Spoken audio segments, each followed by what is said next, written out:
patron de Renault est venu vous réclamer de l'argent, vous ne lui avez pas répondu on va faire un Ségur des voitures, bim, 8 milliards. Quand le patron d'Air France est venu vous réclamer de l'argent, vous ne lui avez pas répondu on va faire un Ségur des avions, bim, 8 milliards. Monsieur le Premier ministre, vous avez été chargé du déconfinement et, si nécessaire, du reconfinement. C'est à ce titre que je vous interroge. Dans l'hypothèse d'une seconde vague, comme le craint Monsieur Salomon, le DGS, pensez-vous que nos établissements de santé et leur personnel sont prêts à y faire face si celle-ci arrivait en 2020 ? C'est à Monsieur Olivier Véran, ministre des Solidarités et de la Santé.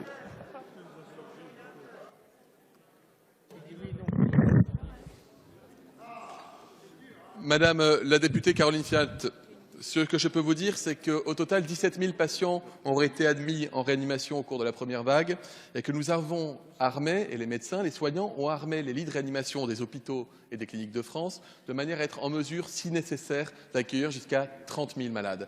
Je peux vous dire, Madame la députée, que nous disposons désormais d'un stock pour faire face à 6 semaines de besoins au moins en consommation de produits anesthésiques et que nous disposons, après avoir commandé près de 4 milliards de masques, du matériel de protection nécessaire pour nos hôpitaux. Nos soignants sont fatigués, Madame la députée. Nos soignants ont besoin de repos. Et il n'est pas question d'aller, je dirais, par les comportements individuels ou collectifs, prendre le risque de faire repartir l'épidémie dans notre pays. Vous me posez une question pour savoir si nous sommes prêts. Je vous réponds que nous faisons le maximum pour l'être et pour faire face aux éventualités les plus compliquées et les plus douloureuses. Toutefois, je profite de votre question pour redire aux Français que nous devons faire preuve d'une vigilance constante au cours des jours et des semaines à venir.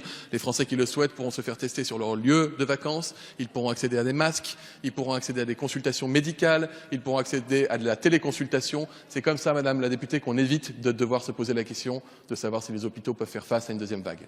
Merci, Monsieur le Ministre. Madame la députée. À ce jour, les personnels travaillent toujours en mode dégradé, pénurie de gants à venir, surblouses en sac poubelle, absence de masques FFP2 dans certains établissements, sous-effectifs. Ce ne sont pas des annonces pour 2021 qui aideront si la vague arrive en 2020. Ce Ségur de la santé est une arnaque, rien sur l'attractivité de nos métiers. Vous vous demandez, bouche bée, pourquoi les personnels ne sont pas satisfaits de votre Ségur. Sans une augmentation de 300 €, vous pouvez doubler le nombre de postes vacants. Vous ne trouverez personne pour les pourvoir. On parle de santé. Voulez-vous revivre l'hécatombe de la première vague dans nos EHPAD, le cauchemar dans nos hôpitaux? À ce jour, nous avons moins de lits qu'avant la crise. Quand le patron de Renault est venu vous réclamer de l'argent, vous ne lui avez pas répondu on va faire un Ségur des voitures, bim, 8 milliards. Quand le patron d'Air France est venu vous réclamer de l'argent, vous ne lui avez pas répondu on va faire un Ségur des avions, bim, 8 milliards. Mais dès qu'il s'agit de la santé des Français, vous freinez des cas de fer. Inadmissible. Quand vous donnez 8 milliards à Air France pour supprimer 8 000 emplois, dites-vous bien que nous, sur ces bancs, ces 8 milliards d'argent public, nous les aurions mis dans les EHPAD et créé 210 000 emplois. Monsieur le Premier ministre, non, nos établissements de santé ne sont pas prêts. Vous ne leur donnez pas les moyens de l'être. Qu'attendez-vous pour débloquer les fonds dès aujourd'hui, pour que plus jamais nous ayons à subir le cauchemar de la première vague et qu'enfin nous puissions traiter dignement nos patients et nos résidents?